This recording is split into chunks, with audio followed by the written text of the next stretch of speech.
What is going on, everyone? Welcome back to another episode of the Wisconsin Sportsman podcast, which is brought to you by Lone Wolf Custom Gear.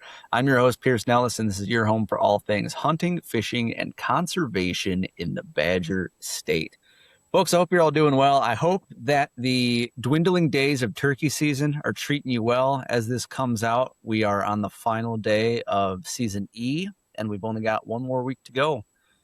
I don't know where the heck the season went, but it was a weird one this year. Didn't get out quite as much as I would have hoped to, for good reasons. I've been guiding a bunch this spring, but it just seems like this whole turkey season has been a blur. I remember on the youth weekend, like a month a month and a half ago ish, on the Learn to Hunt and stuff like that, it seemed like, wow, we've got so much season ahead of us. This will be a great, nice spring. I'm so glad it's here. And in the blink of an eye, it just disappeared. But one of the gentlemen who was on the helping out with the Learn to Hunt turkeys, my good buddy Justin Snyder. Justin, how are we doing today?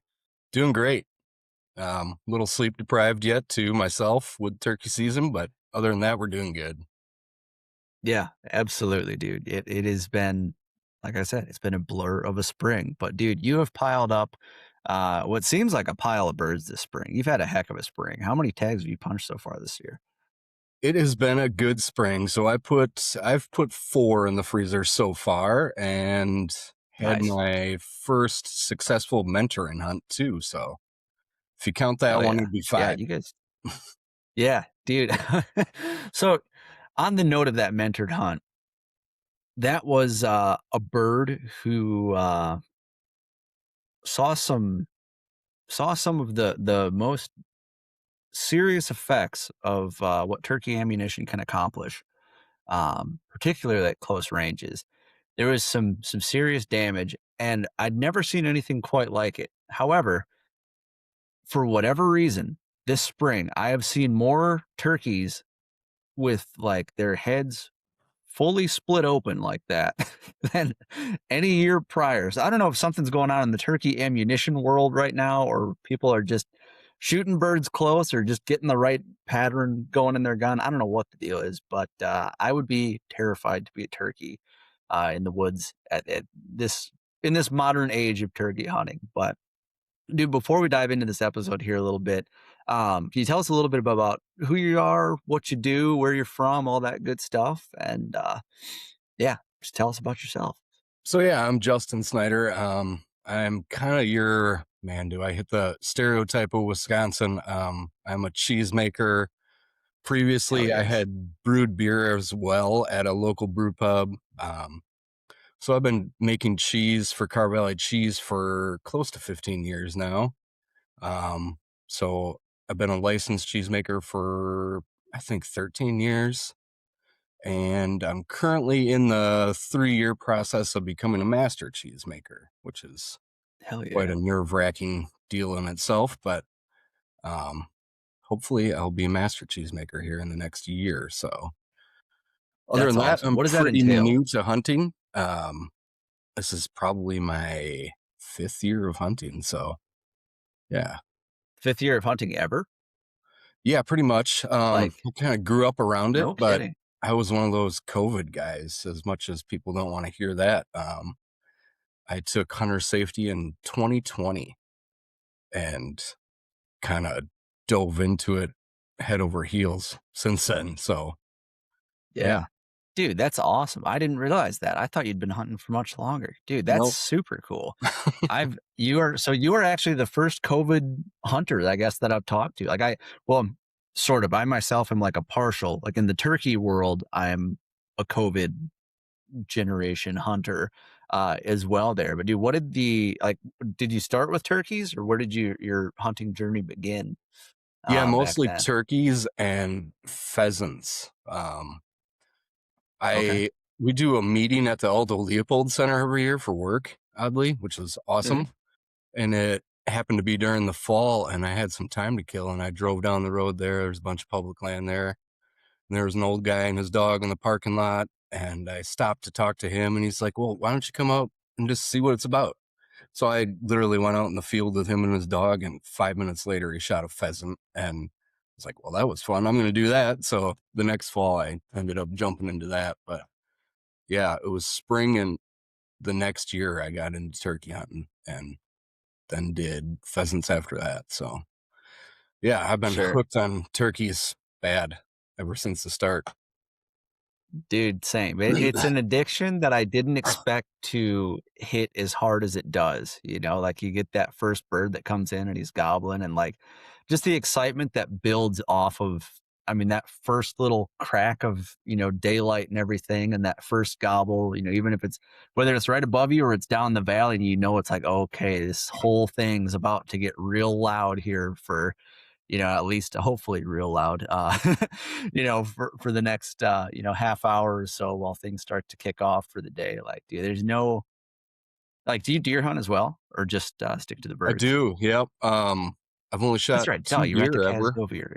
Yeah. Mhm. Yep, and, yeah, I actually did a learn to hunt, and our good friend Tony was my mentor for that, so I shot my first deer with Mhm. Tony 3 years ago and shot my first solo hunting deer this last year, That's right. and Yeah. Did you was that the one that you got? You got one during the doe derby, right? it was it was actually prior to that, but yeah, out there at Doug's. Okay. Yep. Gotcha. Hell yeah. Dude, that's So, awesome, man. our other Well, man, good like, friend what Brock is the showed me how to yeah. gut it and all that, so it's been good. Yeah. Dude, that's what a great group of guys right there to be surrounding you on your introduction to hunting there. What was your like perception, I guess, of hunting prior to actually, you know, getting a tag and heading out into the field for yourself?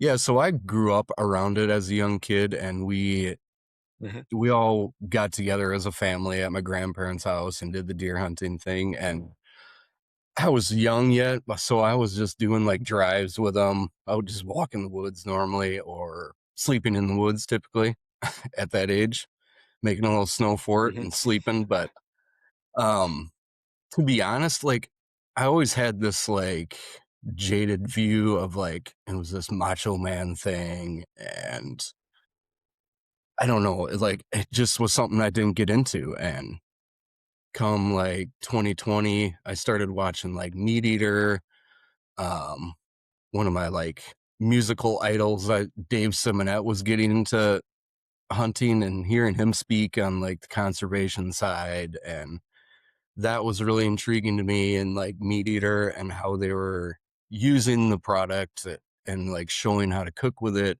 really got me into it, so, was like all of a sudden, I was like, "Well, this is something I'm gonna give a try." It's not so macho man, and it turned out, yeah, man, what a friend building experience. I've made a whole lot of new friends in this. So, like, none of my grade school friends really are into hunting either. So, it's been a whole different ball game. So, a whole new set of friends, and it's been awesome.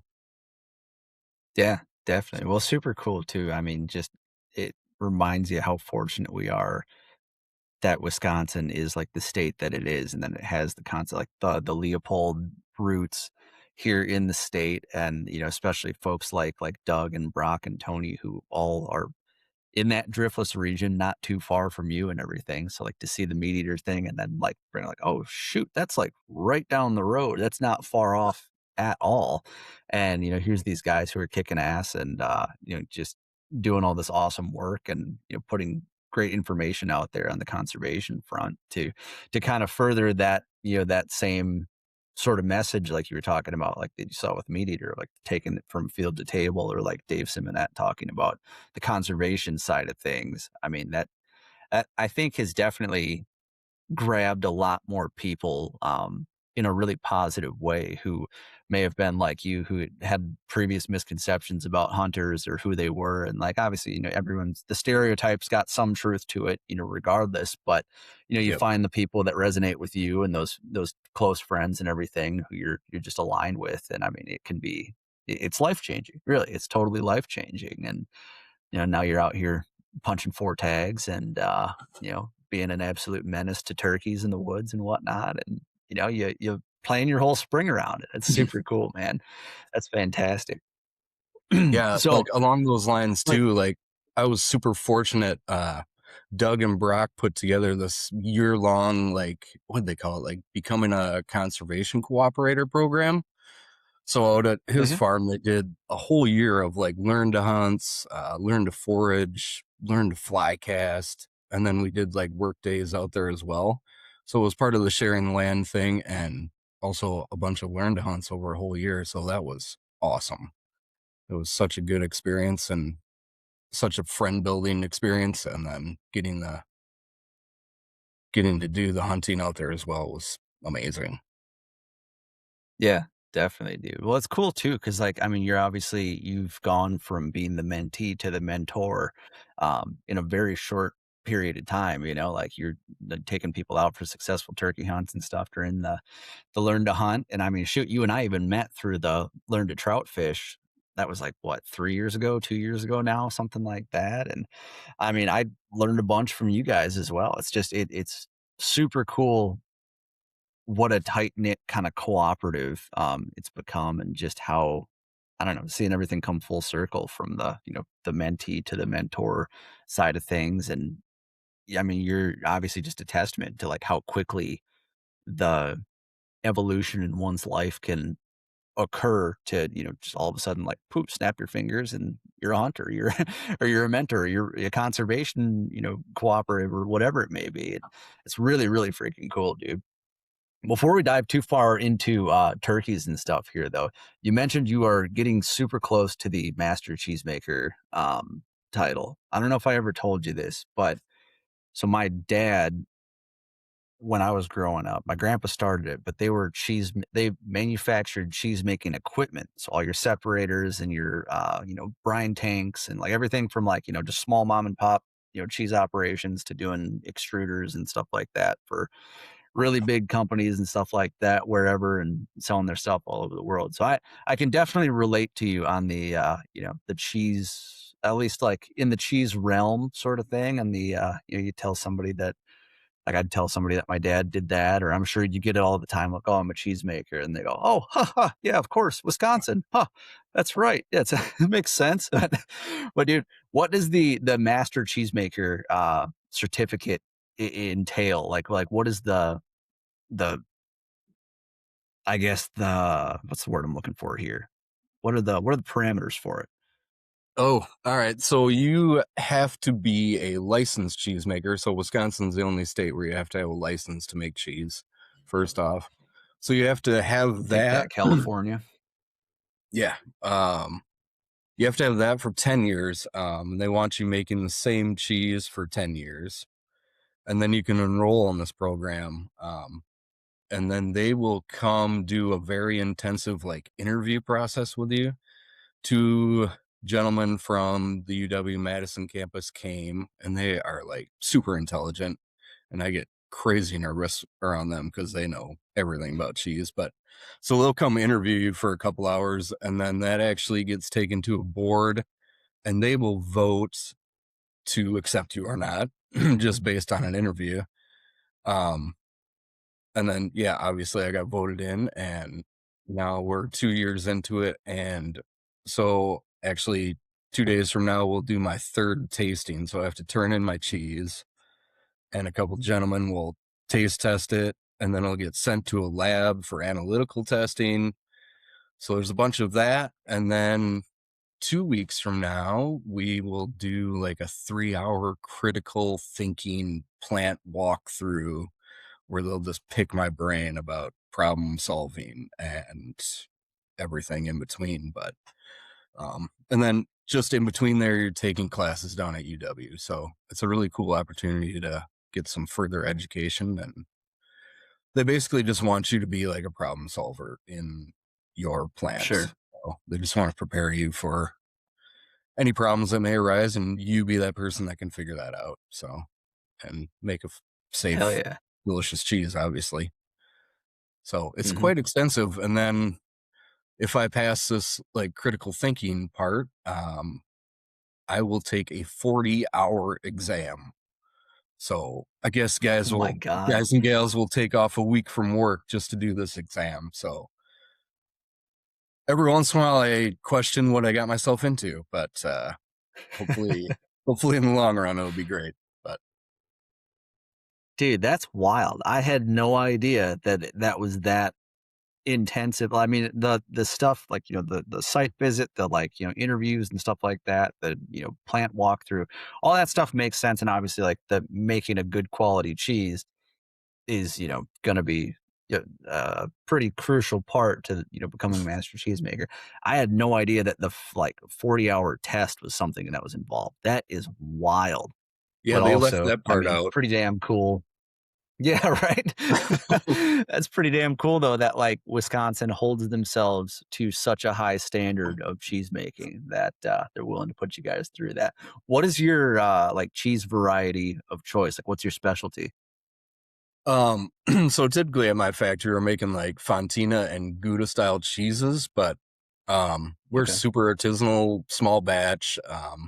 So we do a bunch of sheep and goat and mixed milk varieties. So we're kind of odd in that way. So there's days we make 4 different types of cheese, and days we just, make Gouda or Fontina. But for the master thing, they allow you to do 2 different types of cheese.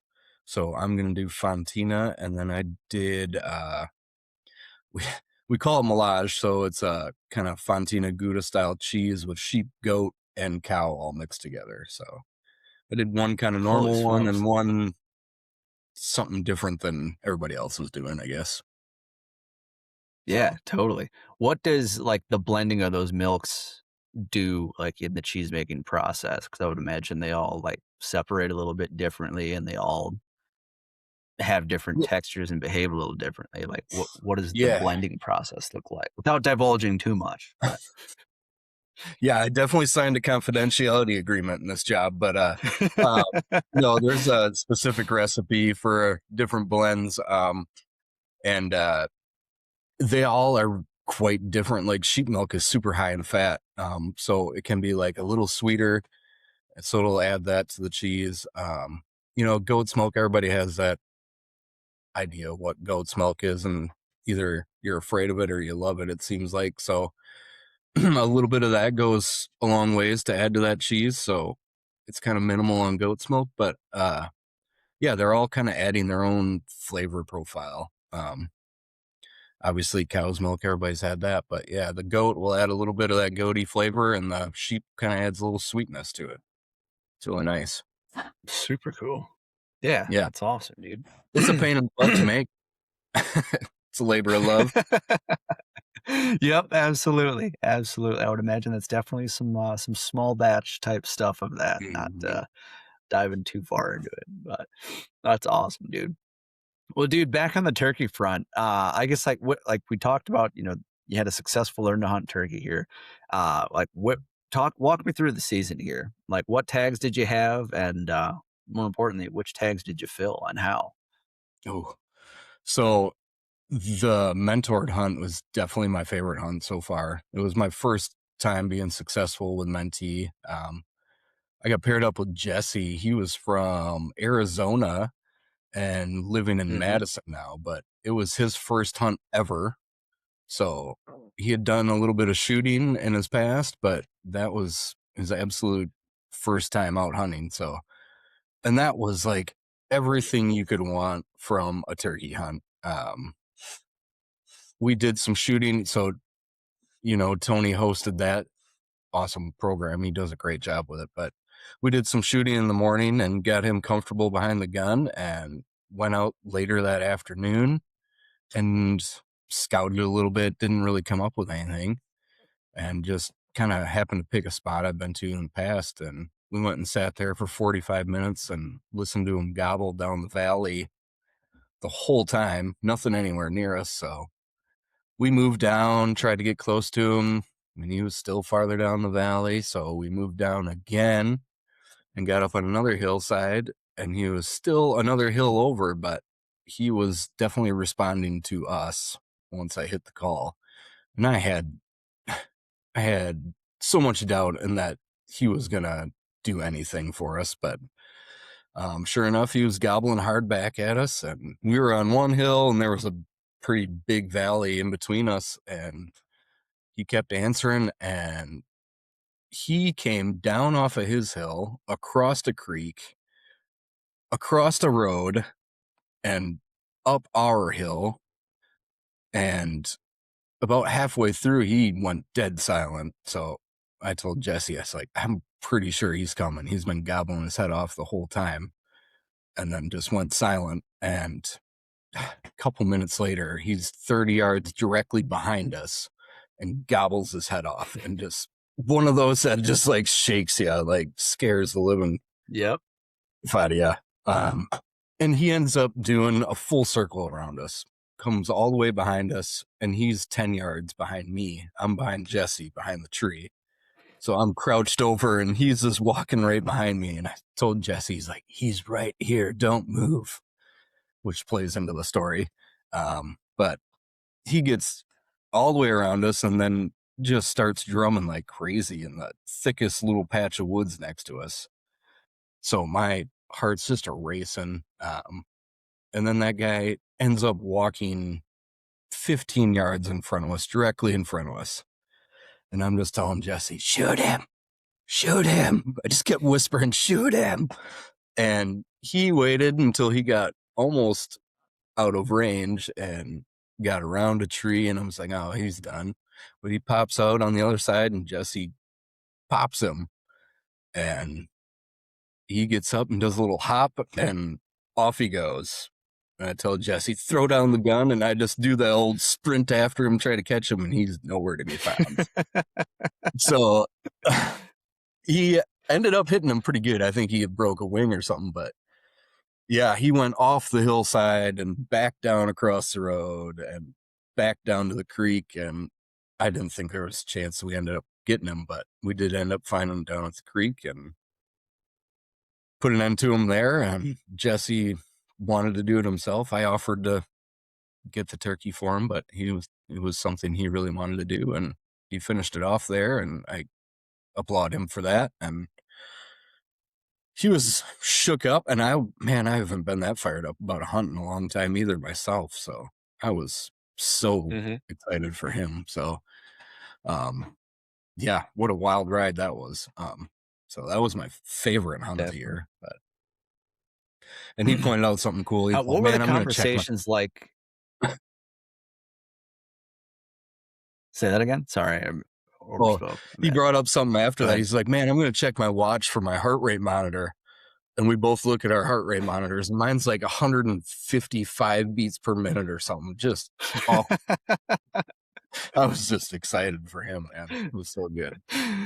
Dude, But that's so cool. I remember us comparing heart rate data when we got back to camp that night. That was hilarious, dude. yeah. What were the conversations like between you and Jesse? Like, obviously this was his first real hunt, and like, you've been doing it for you're an experienced turkey hunter by this point, but like it's still pretty, fairly fresh for you.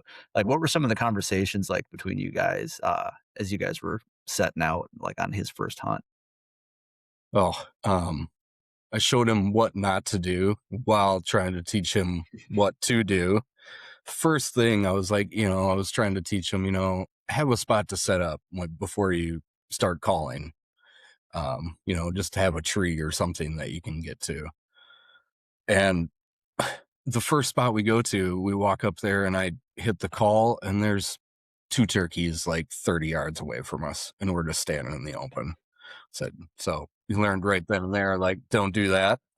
They skedaddled the other way, and it was almost the same thing when we made it down to that other ridge. I called and he was hammering back right away. So we were scrambling to find a spot to set up, and thankfully it just worked out. But honestly, he had that turkey within 2 hours of starting hunting. So it was quick. There wasn't a whole lot of lessons involved. um, so I don't know what all his takeaway was besides that he thought that turkey was a giant. It's like, I can't believe how big that thing is when it walked out in front of him. And yeah.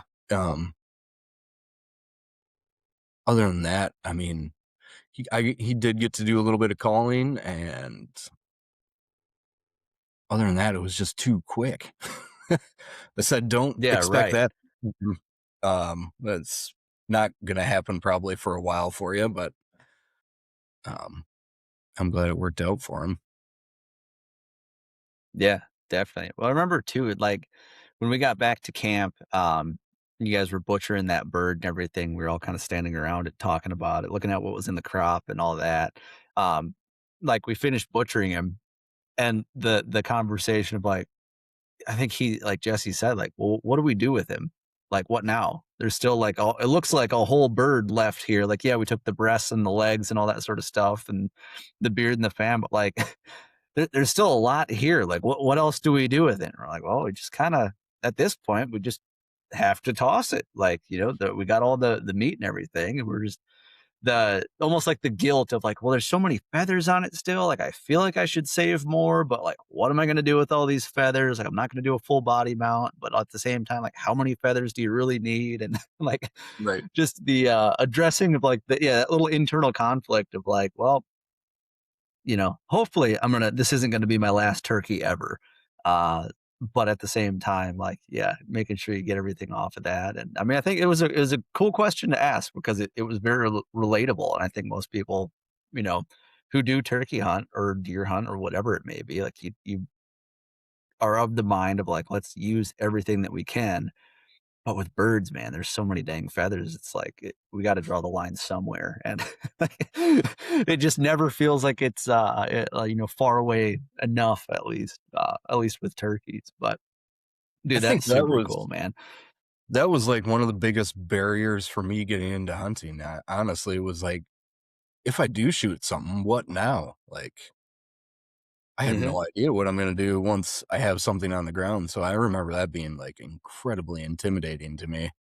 And Yeah. thankfully, I've had all these mentors that I could lean on, and just like, hey, I shot this. What do I do now? So that's a huge help, I think, for people learning.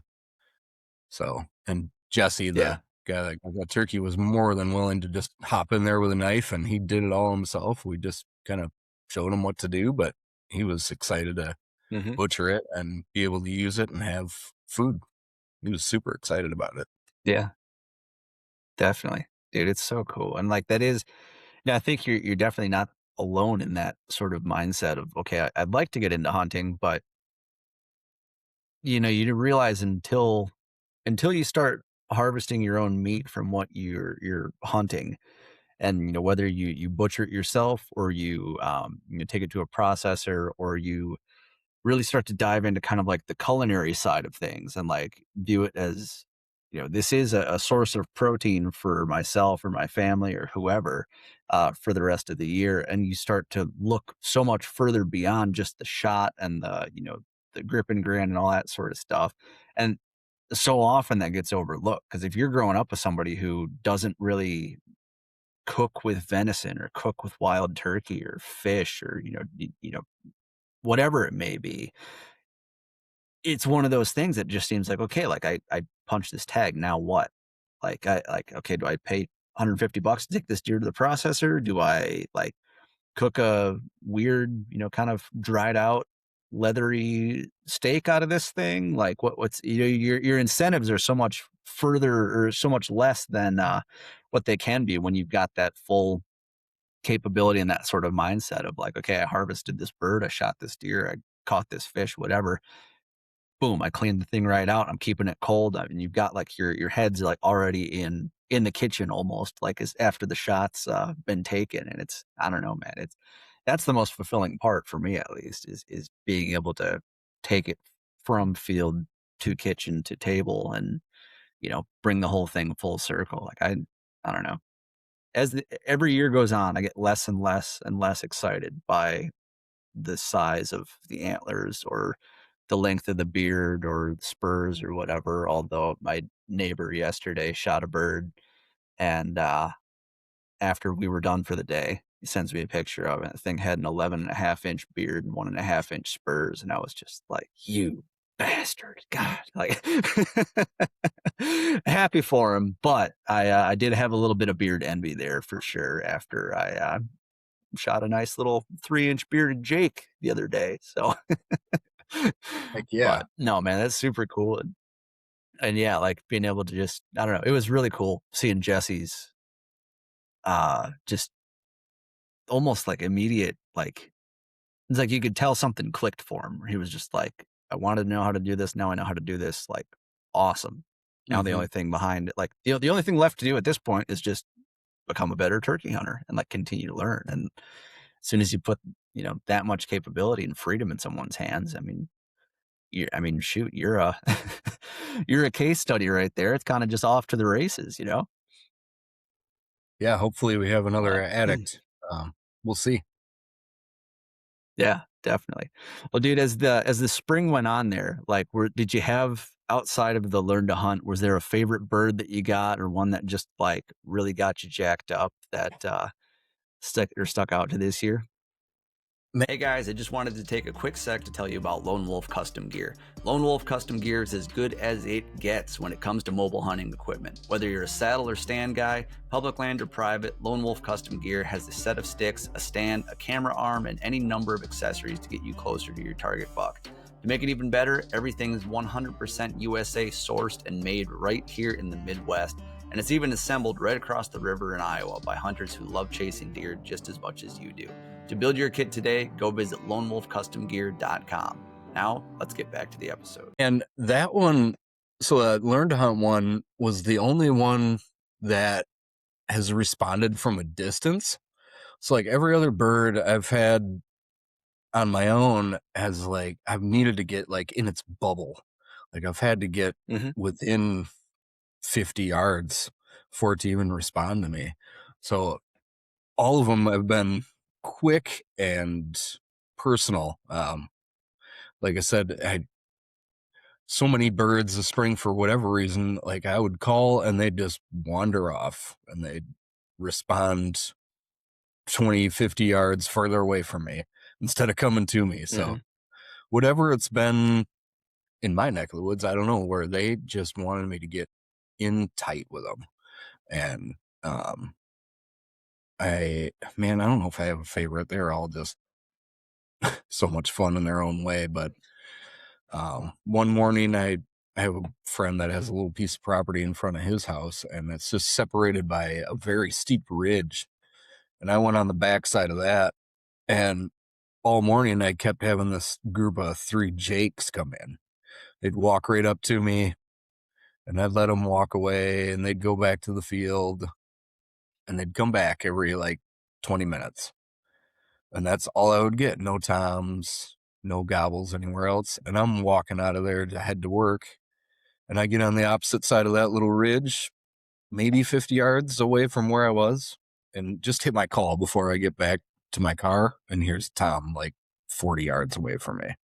I sneak up to a tree, and he comes up with drumming, and that was it for him. But yeah, the other ones have been, I had 2 off the roost. I don't know how I've gotten so darn lucky this year with roosted birds, but one hunt I got in pretty tight with them, and they ended up coming down out of sight, and I listened to them drum for like, I don't know, 30 or 40 minutes. All I could hear was drumming.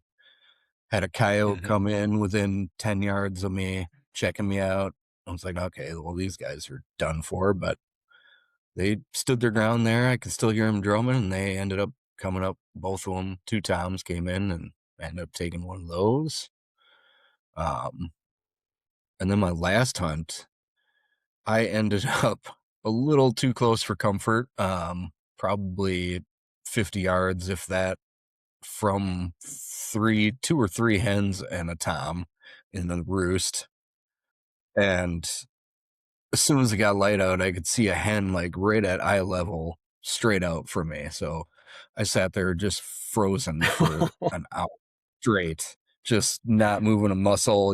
Every muscle in your butt is cramped up, and it was awful. But he was on the ground for 3 minutes, and I had him. So, and that was a goofy one. Like I was walking out that morning, and I saw my pile of tail fans in my garage, and I was like, man, I don't really use decoys much, but was like, what? I'm going to try this. So I grabbed a fan and I zip tied it to a stake.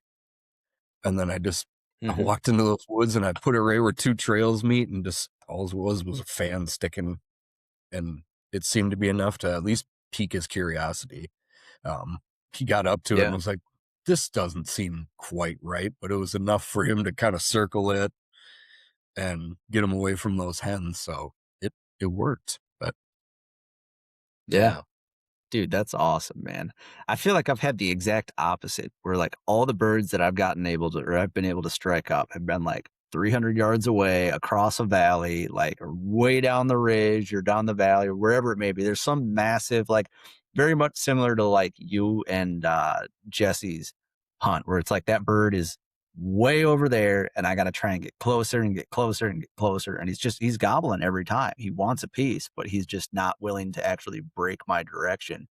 And yeah, it wasn't until, I mean, my first bird that I got this year he played ball, like just like you want, he was gobbling from the second I hopped out of the car, and I could, hear him, and I made a play, and I went over to this point where I, shot a couple birds before, threw the decoys out, started calling with him. He's responding like crazy, and then walked right in, spitting and drumming full strut. And that was that. But dude, I ended up getting into a pretty bad like turkey slump though right after that. So I shot that bird like third season. Yeah, third season. And then fourth season, nothing. Fifth season, fourth season I barely got to hunt. Fifth season also barely got to hunt. But I got 2 days out on some public, and I was just like, you know what? Screw this. I'm gonna go to a totally new property, and I'm just going to go somewhere I've never been before. It looks like a big valley system. It looks like, there's creeks running through this thing. There should be turkeys in here. Let's just go hiking, get up high.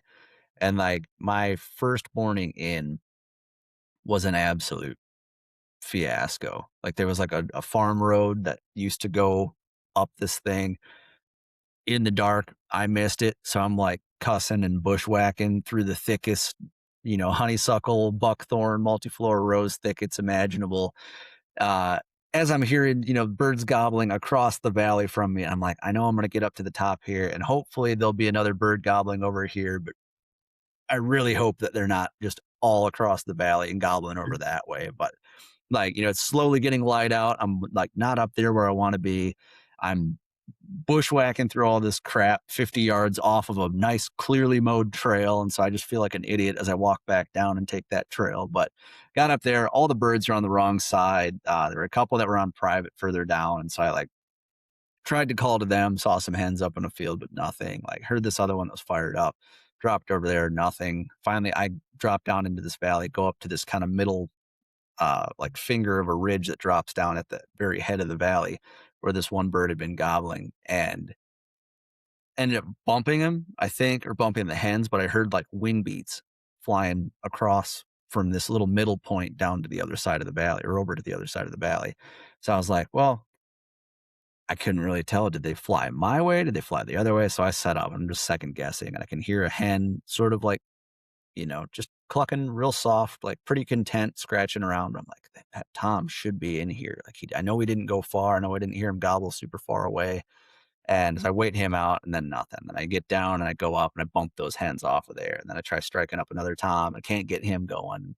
All that. Well, I did get that bird going, but he absolutely hauled ass across this like side of the hill towards me, to a point where after I bump those hens, I go another like 80 yards down this ridge, and I bump 7 or 8 deer in this nasty, super nasty thicket. And they take off like a, herd of horses, just stampede down this thing. I'm like, well, that really sucks, but who knows, whatever. And I'm like, I'm going to get around this corner, at least into the head of this draw, kind of into this bowl. And then I'm going to call again. And as I walk, another 20 yards right out of where all these deer just busted out of this thing, I hear, "Buck, buck," and I look over and I see this damn bird go flying across the valley. And he saw me. He was like 30 yards from me, like in the middle of all these deer, and didn't seem phased. So I hung it up for the day then, and then went back the next day and wanted that same bird. He was gobbling on that same little finger ridge. I dropped into the kind of clearing on this timber where those hens were scratching around that I bumped him off of, and we're going back and forth like crazy. And I kept telling myself, like, you got to slow down. Like, everything that you've been trying to do up until this point in the season has been pretty run and gun, super mobile, very impatient. Like, this bird's either coming or he's not. Let's just get in there. And if he doesn't want to play ball, we'll go find another one. And I was like, you know what? Sit down in here and just really slow play it. And that lasted for like an hour and a half. And then that bird finally started getting kind of quiet. Like, he'd still gobble every now and again, but he had another one with him. And I just knew, or at least I felt like, I don't think he's going to fly across, like, from that point to this side of the valley. I don't think he's going to come up to this ridge right here to me, even though it's nice and open. There's plenty, like, I mean, turkey scat all over the dang place, scratch marks everywhere. It would make sense for him to eventually come here, but I don't think he's coming here right now. So I picked up, went down the valley on this ridge, dropped down to like the toe of that point that dropped into the middle of it. And I start going, or working my way up along this ridge, get on his side. I'm like 180 yards from where I think he last gobbled. I do a little soft calling and nothing. So I'm like, well, I don't hear drumming. I don't hear gobbling. Like, normally when you can sneak right in right up above them, hopefully you surprise them enough that they'd want to gobble at you and coming up. And so I'm sitting there. I give him like 10 minutes, nothing. And the sun's starting to peek up over the ridge. It's beating like straight on me. I'm like, you know what? If he comes over, he's going to be above me. He's going to look down into this little opening. He's going to see my ugly mug sitting against this tree looking back at him. So I peck up. So I'm going to drop over the other side of this, the spine of this ridge. And I'm going to sneak around below and then creep back up and hopefully get up above him that way. As soon as I drop over the side of the ridge, in another clearing, I see a hen. And so I'm standing in the wide open, like, legs are crossed because I was taking another step. Shotgun's like at my waist, basically, carrying it like Elmer Fudd. And thank God I had a mouth call in, because this hen sticks her head up. She starts like, buck, buck, buck, like getting all nervous. So I start putting at her just all the same, like basically trying to just copy her. And it's enough to get her to hesitate and not totally freak out. It was pretty dark in the timber still. There's a lot of canopy, but she hesitated at me and then kind of just slowly worked off. Another hen comes up, sees me, does the exact same thing. And then I give a couple soft yelps. And then right off the side of this hill, I see a bright red head and a quarter strut body kind of in the shadows in here. I'm like, that's my guy. Game on. Let's do this thing. I'm still standing in the wide open. My shotgun's still at my waist. I don't know how exactly I'm going to pull this off, but we'll see what happens. So I give him a couple little putts and yelps, just like I'd been doing. And he starts to kind of turn towards me, and he gets sort of in this honeysuckle bush a little bit, or just behind one. And he sticks his head up, does the kind of periscope thing, looks at me or looks through me, and then turns around, knows something's not quite right. And as he turns, I'm like, it's now or never. So I shoulder my gun, I uncross my legs, and he kind of stops again for a sec. His head's right behind this little like 10-inch sapling.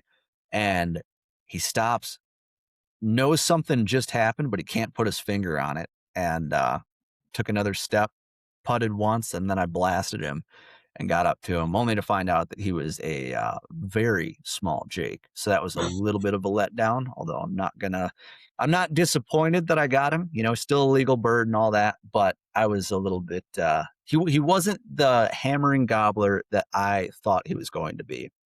And so I shot him, ran over to him.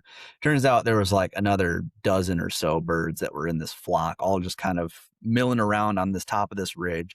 And so they all spook out of there, fly up and roost and all that stuff. And I get up, and it was all good. I was happy to fill my tag, but it was a weird one, a mildly underwhelming one. Although I was super stoked to actually like just pull the trigger on one and get one and have a little bit more meat. I was just hoping for more meat than I got.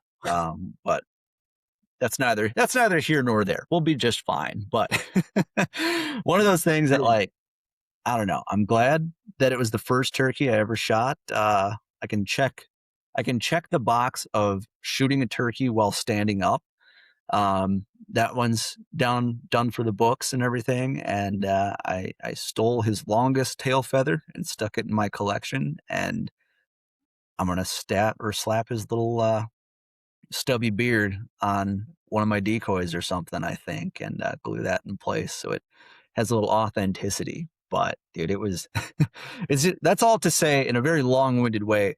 It's been a long season of bumping birds and screwing stuff up. And even in that one, I just got lucky that that bird happened to be curious enough to not totally just wig out. And luckily that hen didn't freak out or anything like that. But dude, after another turkey season in the books. I know you've still got a couple tags here coming up, but like every year, every bird, I feel like you learn something a little bit more.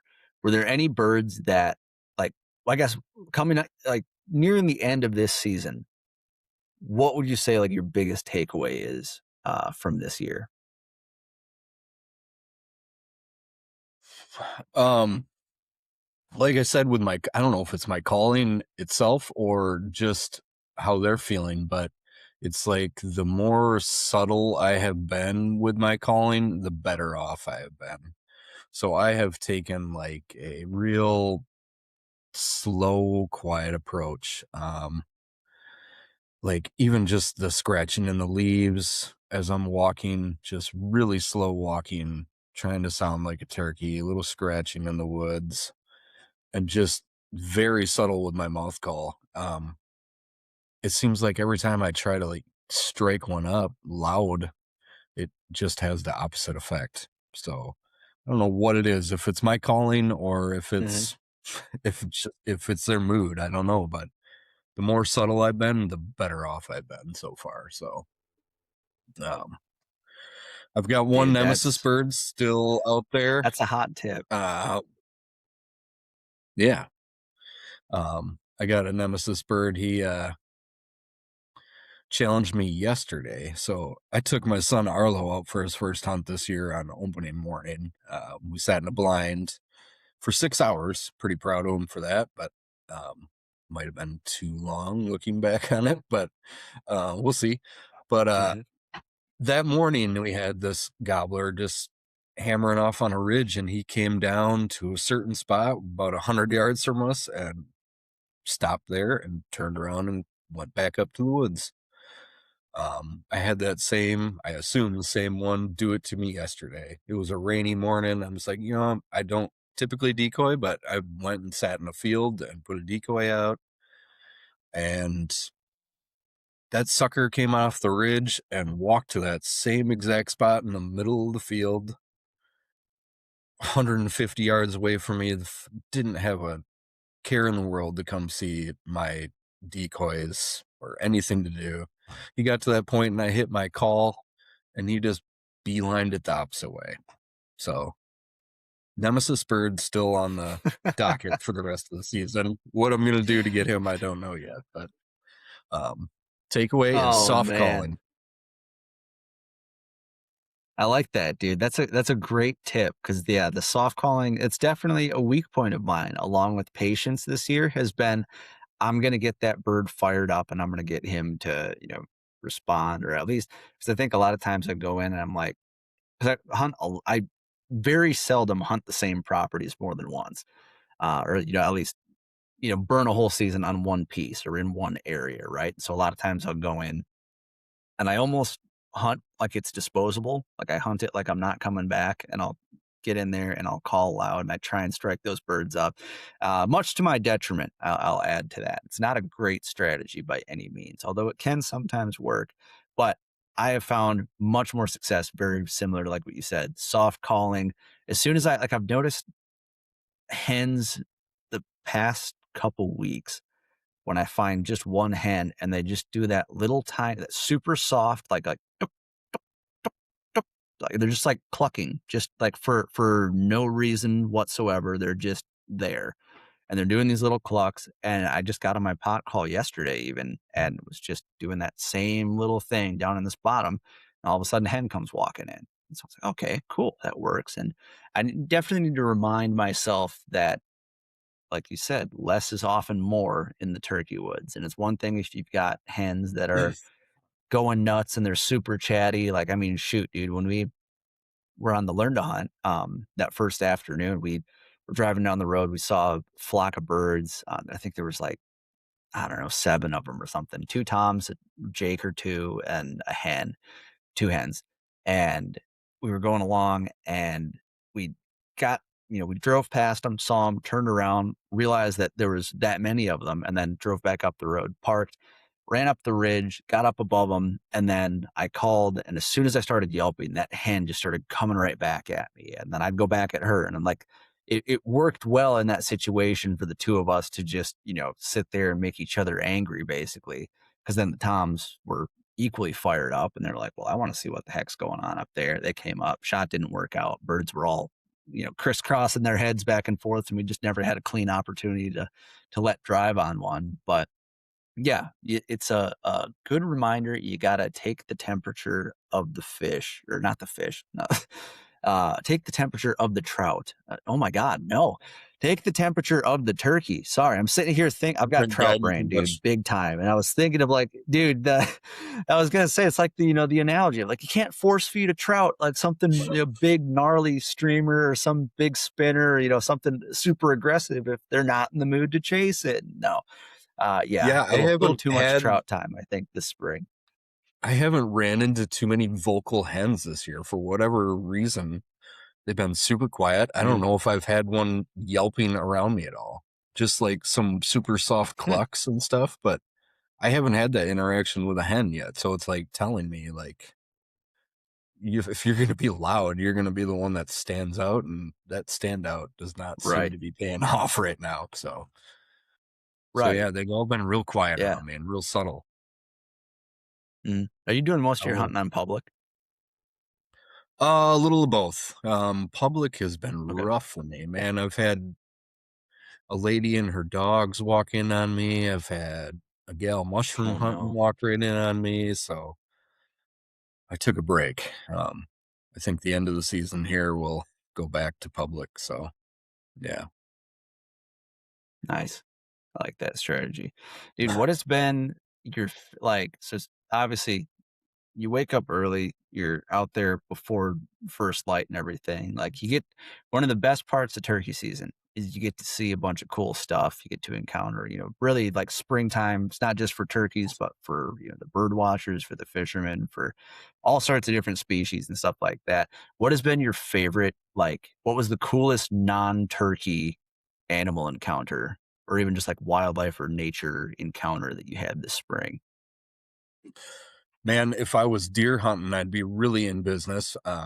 It seems like almost every morning I've had a deer within 10 yards of me. It has been wild. I don't know what it is, but they walk right up to me this year.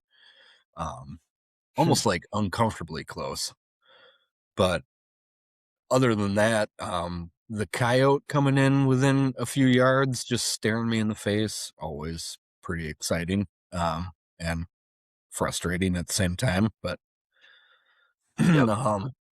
it seems like, yeah, every year I tend to call in at least one coyote. But last year I know I had a whole pack of them come running right up to me, which kept No the kidding. turkeys on the roost for a really long time. I was set up under a group of turkeys, and yeah, they just stayed up in the roost after those coyotes came in there. So other than that, it's just been, I love just sitting in the woods in the dark and watching everything come wake up for the morning. Mhm. It seems like I've been hearing like some bob whites lately, and just yeah, listening to the birds wake up in the morning, seeing what can spook me in the night. um, but yeah, just watching the woods wake up in the morning is probably my favorite part about the whole thing, honestly. Hell yeah. Yeah. And then, Couldn't yeah, agree just more, sitting there dude. and you get into your own head if you're hearing things walking in the woods around you, if it's a turkey or not, or if you get those gobbles you hear in your head, but don't really know if they're actually there. You start Yep. hearing things, the more you sit there as quiet as you can. But yeah,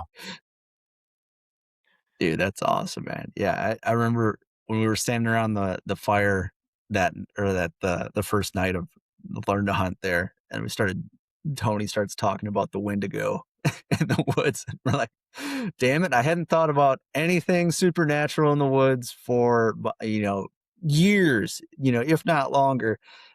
Thanks a lot, Tony. Really appreciate that. Now I'm going to second guess every freaking twig that snaps and spooky tree that comes around, it's over the next ridge there. It's hilarious. Um, yeah, dude, I don't know. This year I've nerded out hard on the owls. Like getting barred owls super fired up. I've gotten so much more enjoyment out of that. Almost more enjoyment out of that than I have with the turkeys because dude, so a couple weeks ago recorded an episode with Jason Lapardis from Turkeys for Tomorrow, and he gave me the breakdown on like how to call owls and what each vocalization means. And he said like, "Oh, dude, it's cool because you'll start doing it, and you'll have a bird fly overhead, and they'll start going, and then another one will land on the limb, and then they'll start doing all this stuff, and they start yelling at each other, and just gets crazy, and then the turkey's going nuts." And I was like, "Yeah, I know people say that, but I've never seen it, never had it happen." And the first night that I did it, roosted a pile of birds, had 3 barred owls flying right over top of me while I was parked on the side of the road and start going nuts, and got to hear that. And then, I mean, shoot, like on what day was it?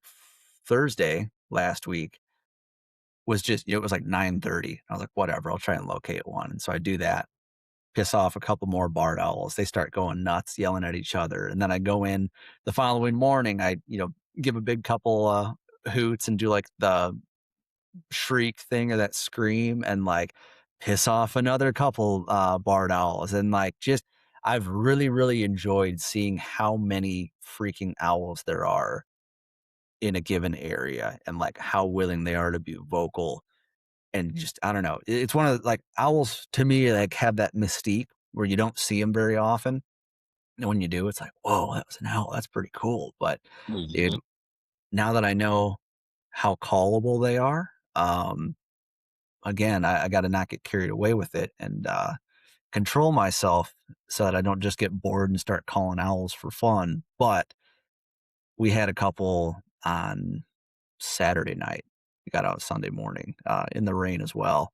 And Saturday night we were roosting birds, and I had my dad and my girlfriend with me. And I was like, I promise it happens. Like it's cool when they come in or when they respond or whatever. And we parked at one spot, and like we had one way down the valley respond, and then we drove around the valley and set up on another piece. I had permission to hunt the next day and did a couple, and had one kind of at the bottom of this hill start going nuts. And then as lights fading, all of a sudden we see this little shape flying through the fading light sky and lands in this dead oak tree right above us. And it's sitting there arguing with me. And then 2 more fly in, and they all start, screaming at each other and all that. And it's all just right straight up above us, like front row seat to see the whole thing. And I don't know, man, it's just cool.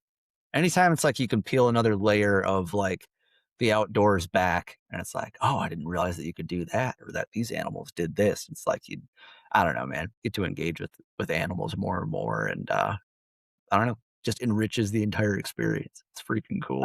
I But did get to dude, what do you watch have? So good. I did get to watch a red-tailed hawk try to hunt some squirrels the other day, which was super interesting too. He was trying to get him off like the trunk of the tree, and he dived straight down out of the sky, right down the trunk of the tree at him. He never did get one, but I was kind of rooting for him, but he didn't. No way. Yeah, it was wild. It was pretty fun to watch.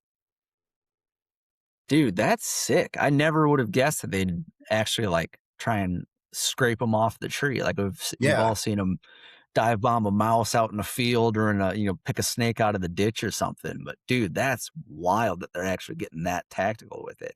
it was almost, like watching those like peregrine falcon videos where they dive straight down out of the sky at whatever they're going for. But it was so cool. And yeah, it was, I don't know, 50 yards in front of me, and the squirrels of the Oh, it's woods so were cool. going bananas after that. But I Oh, I'm couldn't do sure. anything Yeah. else. But it was cool. Dude, that's wicked. And you're the only guy who saw that day. Like that's the Right? coolest part. Like you're the only dude who saw that. That's so sick, man. The other thing, like I Dude, what do haven't you have? Sorry, go. I haven't obviously don't have a whole lot of experience in the woods, but I've seen like a lot of bobcats lately. I don't know if it's a newer thing, but Ooh. um, it seems to be more and more anymore around us anyways. I don't know if you ever run into them down there, but yeah, I've been Mm-hmm. trout fishing in an area that you seem to be going to these days. Um, but I've had one, yeah, I had one jump out 10 yards from me next to the stream, and he let me watch him for, I don't know, a half hour, just doing his thing along the stream. No And way. it was cool. Yeah. But ever since then, I've been running into him more and more. I don't know if it means something, running into bobcats all the Dude, it time now might or be. what. Yeah, dude, we'll have to, huh. We might have to have like some sort of like a spiritual nature expert come on, or I don't know what the proper word would be for someone of that stature, but some sort of an expert on to yeah, do a little nature like dream reading or something, or I don't know what the hell I'm trying to get at there. You know what I'm saying? But Yeah. I don't think I've um, seen one in the first like 35 years of my existence, but the last like 5 years, I don't know. I ran into at least a half a dozen. So those things are cool. I don't know. It's always a yeah, dude, treat to yeah, run into like them. right, yeah. I mean, they've got that same kind of mystique, right? It's not something you see a whole lot of, and when you do, it's like, whoa, like you're you guys. I knew you guys existed, but I never saw you before. This is kind of wild. It's super cool, man. Maybe What do you it's have like on the the docket turkey for harness. summer and spring? Maybe it's what? Ooh, Sorry, we got like a tiny lag we're dealing with. That's my bad. sorry. No, I was saying maybe the Bobcats and I are just like sharing this turkey hunter thing going on where we're both after the same thing and we have some sort of I like that, some sort of relationship there. But dude. um Yeah, the spirit animal. yeah, there you go.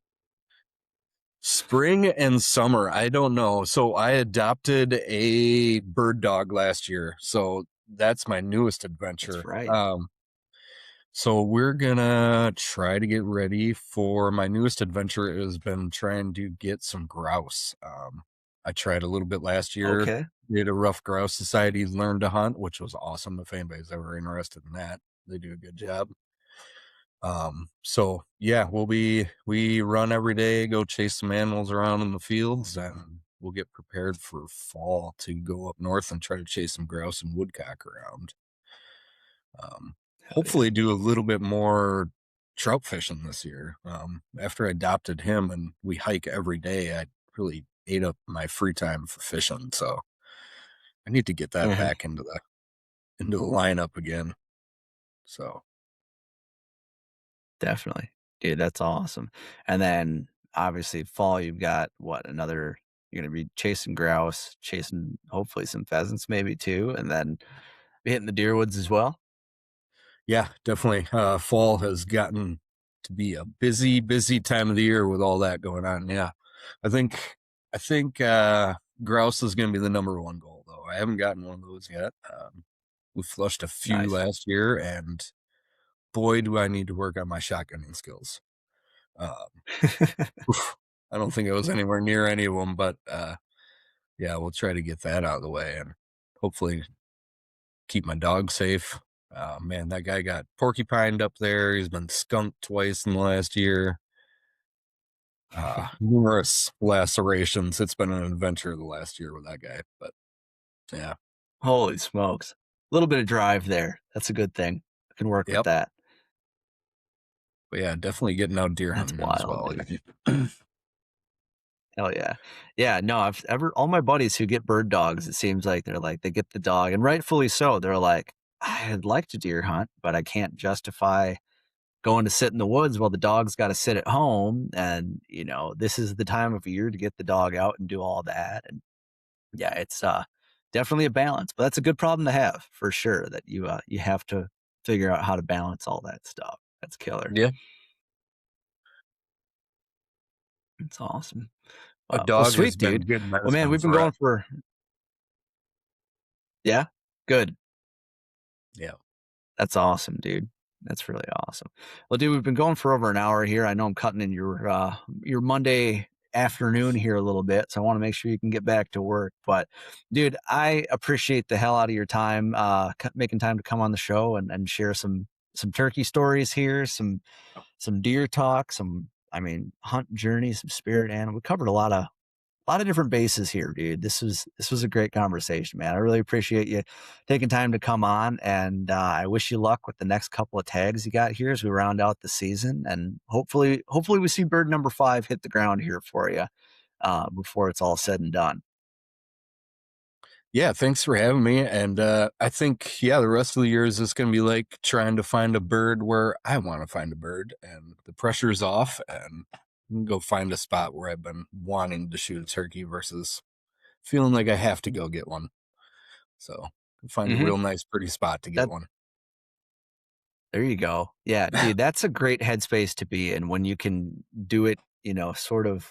Yeah, I don't know. There's something about. I was talking to somebody about this a couple weeks ago. There's something about a turkey tag that I don't know if it's because we've only got 1 week to fill that tag. The amount of stress I have about that tag and the guilt that I feel when that tag goes unpunched is so vastly different than when I've got a deer tag or when I've got, whatever, mostly just a deer tag. Deer tag, I'll stress about those, but I know that I've got a long period of time to try and fill that tag and hopefully, can hunt that buck or hunt wherever in a variety of different methods and different seasons and different conditions and all that sort of stuff. But it's like, dude, with these turkey tags, man, like you get 1 week of crappy weather and that's your tag, like, you're kind of SOL and you got to sit there and figure out how to figure out how to get it done. But that's the fun of it, I suppose. So, well, man, I wish you luck with this last tag here. Hopefully, I don't know. I think I've got one more afternoon that I can get out for the remainder of the season. And I'm starting to get kind of sad that turkey season's already almost over. So I'm going to try and get that thing filled maybe this Thursday afternoon. But we'll see. Remains to be seen. But good luck to you, dude. Thanks again for coming on and stay in touch, man. We'll talk soon. Cool. Good to talk to you, man.